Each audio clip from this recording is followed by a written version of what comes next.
Isa meaning yan ng Nine of Wands. Bad at love. Trouble in paradise. Challenging yung love life. Yes. Sa paningin ko, nanggagaling siya sa low self-esteem. Kasi pag meron tayong low self-esteem, feeling natin di tayo worthy ng love. Isa sa mga kapag-ayos nun is kung ano yung pinangako mo sa sarili mo, gawin mo. Let's say lang, nangako ka na, hindi na ako masyado iinom ng coffee. Ah, hirap naman ng bababa ang self-esteem ko. Kulit ko, no? Or let's say lang, hindi na ako inom ng maraming kape. And then tinupad ko, yan, gaganda ang self-esteem ko. Hindi lang dahil sa kape, hindi lang yun, sample lang yun. Pag dumami siya, so let's say pinaramis mo, hindi ka na inom ng maraming kape, check yun.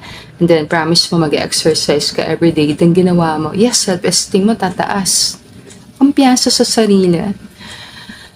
So, isa yung makakatulong kapag feeling natin bad at love tayo or parang hindi magaganda yung mga relationships, unhealthy relationships, tingnan natin yung self-esteem.